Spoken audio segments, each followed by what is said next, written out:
Hey guys, Sam here at NA Studios. Today I'm going to be comparing a vintage Neumann U87 with the classic Shure SM7B on vocals. Here we have two separate takes then. I've got one recorded with the SM7B and one recorded with the U87. I recorded these both at the same time and I've lined up the capsules and I've got them as close as humanly possible so that it's as fair a match as it can be.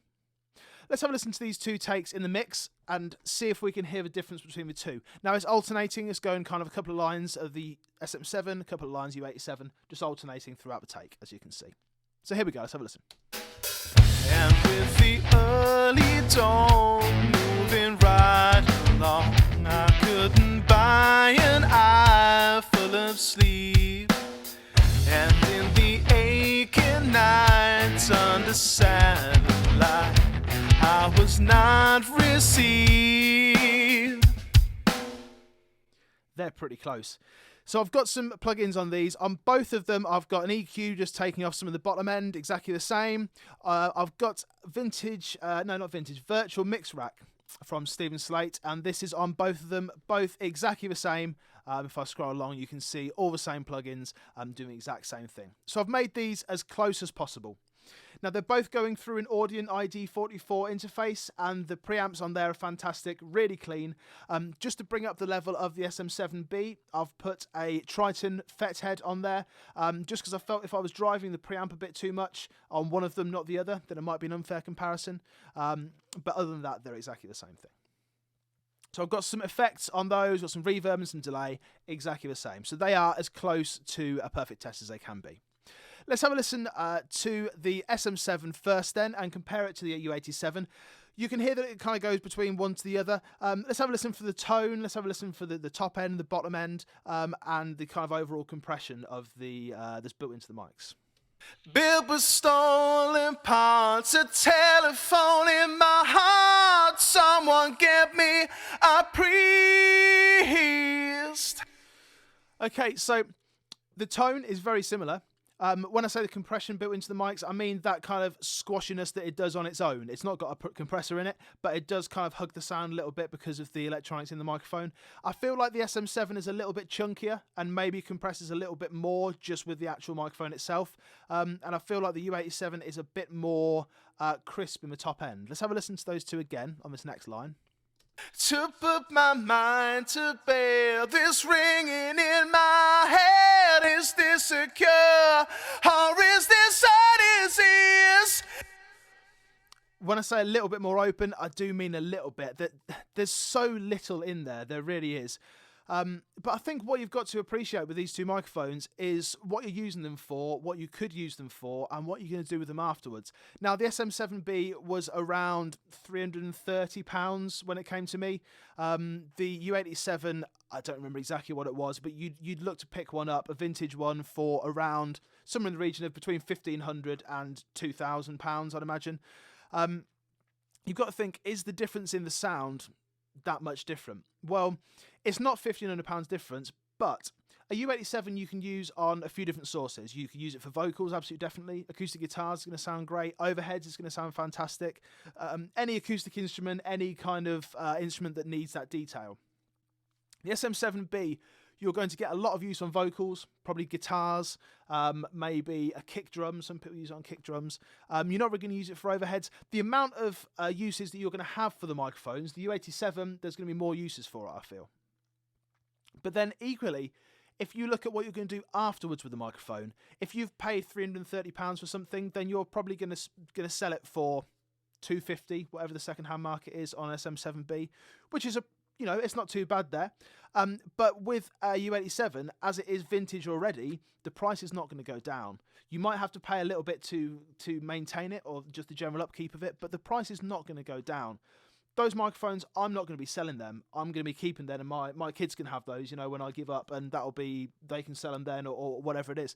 You're not going to get that with an SM7B. So the sound alone is fairly comparable, really. We'll have a listen to the chorus in just a second, but I think you've really got to think about what's going to happen to the microphone afterwards.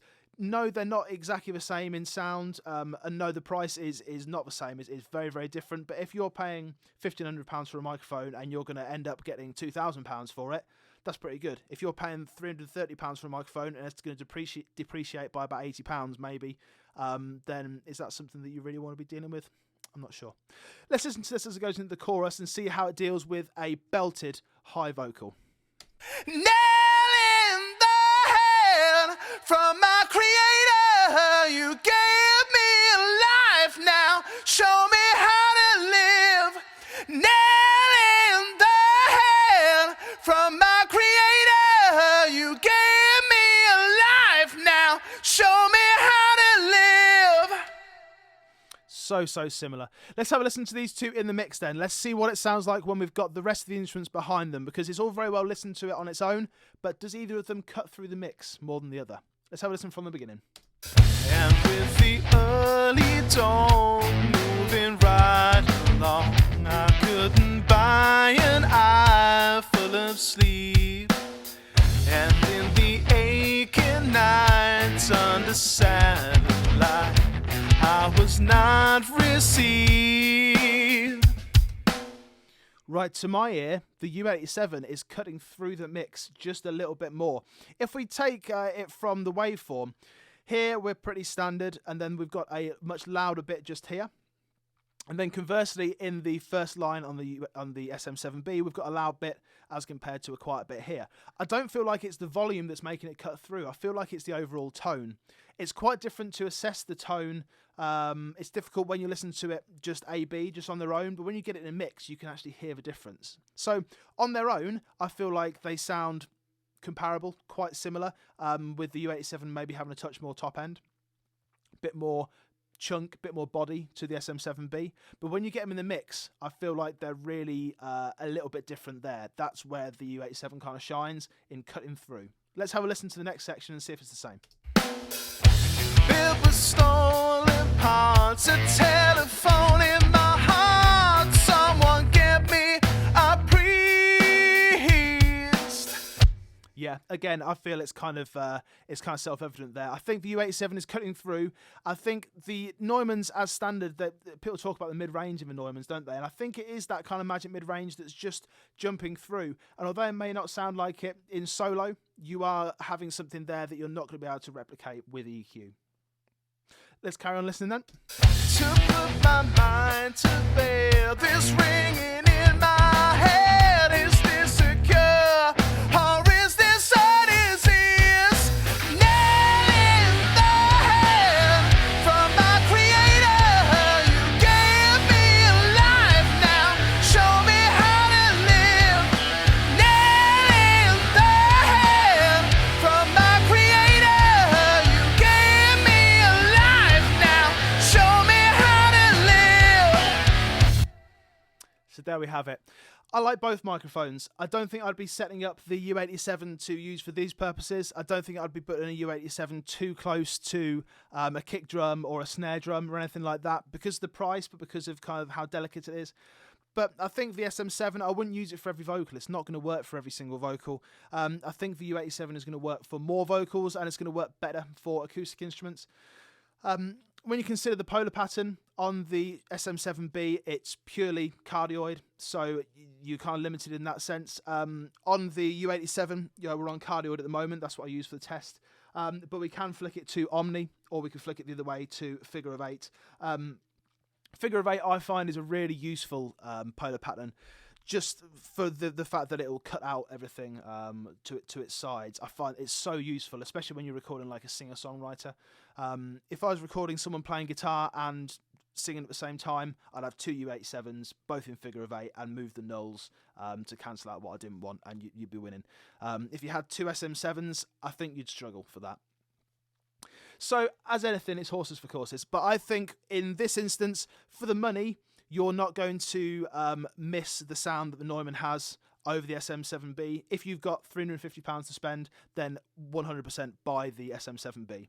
If you've got £2,000 to spend, then yeah, buy the Neumann, because you're going to be able to sell that on afterwards. But if you decided to actually buy the SM7B and then have enough to spend on an interface or a second-hand car, then you're not going to get a sound that is far worse just because you have the SM7B.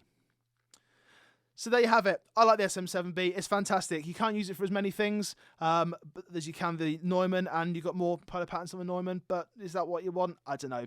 Comment below. Have you got both of them? Have you used both of them? Either of those that you think are better for some uses and not for others? Did one of them surprise you? Did one of them... did you not think it was going to be useful on brass, but then it was? Did you not think it was going to be useful on a snare drum, but then it was? Let me know below. All right, cheers for watching. Make sure you hit like, make sure you hit subscribe, check out what we've got coming up, and I'll speak to you soon. Cheers.